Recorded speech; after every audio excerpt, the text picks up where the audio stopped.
Hi, welcome to AFTV. I've got Lee Judges with me. We've just beaten Brentford 3-1 at the G-Tech Community Stadium. It's a second loss here at home, and again by Arsenal. We've overcome Brentford. I can say Happy New Year to you because we've won the game. Could have been a different scoreline. We wouldn't be so happy, but a good result from Arsenal today. Yeah, no, very good result. Good away performance. Apart from the goal, which was disastrous. Odegaard giving it away in midfield, then Calafiori. Were you effing and blinding at that point? No, I wasn't really. And then Raya got beat on in the near post. But the game changed, with the Raya mistake for the second one, It slipped through his hand. No, I'll tell you what, he recovered fantastically well for that. Obviously it was a mistake. Yeah.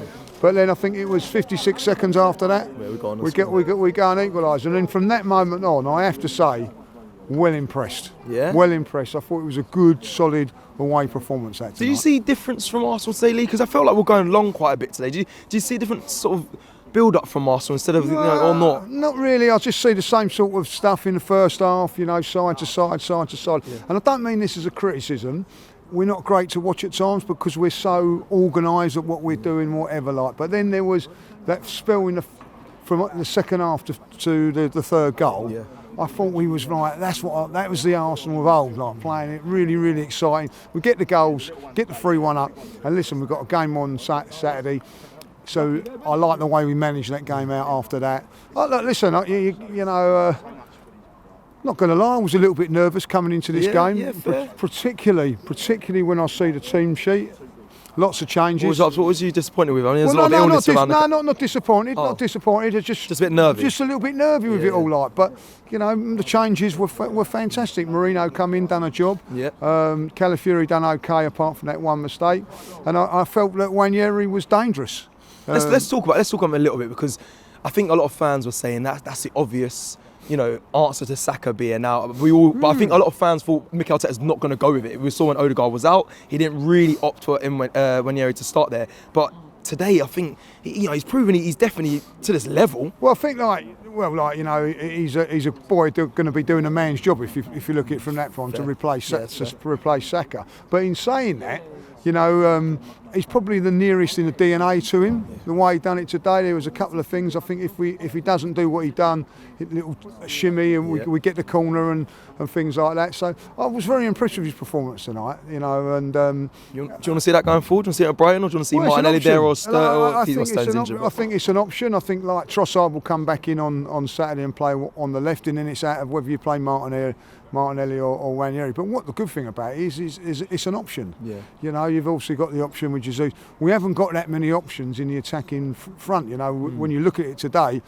we've had to take a little bit of a gamble with that, but it meant that Trossard was on the bench if things did go wrong. And obviously being without Havertz today, we didn't have that option of going long and high. Do we miss him? At times, You're going to miss him today, depending where you're playing him. If you're going to play him in midfield and wide right or right back or central defence, perhaps not. But if he's up top, he is a handful. But and listen, we need a couple of bodies now to just to see where we're going to go from there. But I thought today, like, this is a difficult game for us because we're away from home. We're 2 days after everybody else, so everyone's watching us as well. It's the only game from the Premier League. Everyone's waiting to see if Arsenal can kick on in the new year. Exactly that, and to see if we was going to foul. And at one stage there looked like they was going to get their wish, but Liverpool won, so there was a little bit of pressure on us to do what we've done today. Chelsea lost, didn't they? So there was a little bit of I don't pressure, but there was a little bit of nervousness. You know what I mean? Like I certainly was today, and then. I don't know about you, but I'm waking up in the night with the wind going at 100 miles an hour and the rain going in there, and I'm thinking, God, dear, you want to be playing? You wouldn't want to be playing in it. No, you know what I mean. I didn't even let about playing it. I didn't want to watch it. You know what I mean? But it was a bit of a worry. But in the end, it turned into be perfect conditions to play football. So you said at moments, sometimes it's watching us all. it's not the greatest. I want to talk about the set pieces here. Do you still enjoy Arsenal getting the set pieces? Because the fact we seem to know, we've been in a position under Wenger when, you know, other teams get set pieces and we're worrying. Now it feels like when we get one, unbelievable under Arsene Wenger, and you know, don't get me wrong, we played some wonderful, fantastic football. But every time we got a corner, he said, "Miles will give him a goal kick."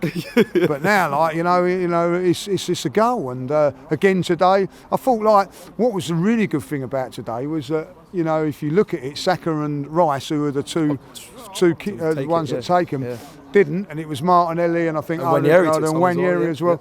They were all on the button as well. So, you know, you've got to give credit to the players that are delivering them, and the way we go about it, you can see. I don't know. You know, we're not on the end of it, so you don't understand it. But I'd like to talk to the opposition fans. You could sense there's nervousness when we get a corner. Like, Liverpool have copied us, so. Well, like, you know, yeah, well, they're doing the same routine. No, well, good luck to them. You know what I mean? Listen, if it's successful, teams are going to copy it, like, you know what I mean? And more importantly, they've got to try and stop it. Yes, and true. at this moment in time, with all the technology that everybody's got and whatever, like, no one's stopping it. And what I do like about Arsenal is that they come up with different things, you know, like the Declan Rice one on the edge of the box at the game against Ipswich was something different. So people think, oh, hold on a minute, if you're going to do this and leave it. So it's very, very clever, and it's something that, you know, as a fan, I enjoy it. I think set pieces are part and parcel of football. The one thing I say I don't like it because when you're 3-1 up, it's good to watch, you know, how controlled we are. But there are times in the game as I think just let off the just let off the control button a little bit, like, you know. I'm with you there, by the way. You know, I said to Robbie, I was like, why can't we just go on, just give go, it to them? You know, do you know, if you're driving, like, you know what I mean, you're on cruise control. Sometimes you want the wheel yourself. Yeah, Julian, that's Julian driving. You just want to just put the foot down a little bit. Yeah, well, Julian, you know what I mean, like, keep it in cruise control. But like, but that's what I want to see, a little bit more energy, like we did when we scored. When we had that little spell of that 10 minutes, that was really enjoyable to watch. Then we stopped doing it because obviously I get why that is, because you're looking at, you know, trying to conserve a bit of energy and control. You've won the game, and at the end of the day, they're a good side here at home. What really is, you know, Raya had to do is that made one or two saves, you know, and I look at it and teams that, you know, they weren't as attacking as they normally are. It feels like every team's like that when they play against Arsenal. They just sit back. So I suppose we have to expect this little bit of... It's a compliment a little bit as well. Of course it is, but you know, you do want to see a little bit of the old Arsenal and all that, but I get what he's doing. I see what he's trying to do there, you know, and also when you playing and you're controlling, you've got to have your better players playing. Odegaard today weren't quite at his game, you know, so and the changes in midfield and whatever are very, very difficult. So listen, at the end of the day, we've got a couple of players out, a bit of illness in the camp as well. To come away and get a 3-1 win here, you can't knock it. Just quickly, because that feeling of like, me and Rob were actually saying this when the stands, I was like, I want us to just go for it a little bit more. I think also frustration slightly comes from watching Liverpool at times as well, because they seem like they're very you know what I mean? They're very attacking. It's very just like, we're going to go for it. I feel like Arsenal, we so heavily focus on control. We're winning games, so I know some fans will be like, why are you moaning? But we know, you can see, like, you can do more, you can push a little bit more, and it feels like we need to do that going forward, because every team sits in low block. I get that. So Liverpool could maybe aid that reason why you're feeling like that as well, maybe? Yeah, maybe. But at the end of the day, do teams play the same way against Liverpool as they do against us? I don't know. I don't know. I don't really watch too much of other teams to say that. But I get what you're saying. They look like they can score at will. But listen, they got 5 at West Ham the other day, and it was very, very impressive. But if I'm not mistaken, so did we. Got 5, yeah, fair. So, like, you know, I think they come here in a couple of weeks' time and see what they do against them, like, you know. So, listen, I think at the end of the day, you can have a little bit of criticism for that. I want to really concentrate on Arsenal doing all that. Not, you know, I understand what you're saying, that they do look like they've got more goals in them than us. But at the end of the day, you know, they're in a position where they've got a little bit more freedom because of what they've done. We can't really afford to make any mistakes, so perhaps we've got to be a slightly bit more cautious. I don't know. Can I just finish by asking? I saw I've been speaking for a while now. I want to ask you about Thomas Partey just quickly because I thought he was sensational today. Outstanding. Yeah. Outstanding. Absolutely outstanding. Not just with the way he controlled the game, and looks like he's got time on the ball and everything like that. He had to win tackles. He just dominated the midfield today. Absolutely quality day. No doubt about it. Man of the match by a long chalk today. I'm glad we got good eyes on football. Yeah, of course. You know what I mean? Like, it goes without saying. And then quickly, obviously, Timber got a yellow card, so he won't be available. So that means Partey might be a right back against Brighton. Well, listen, I haven't got a problem with Thomas Partey playing right back when we've got no other options. My problem is if we've got other options. Now, are there other options to go in there?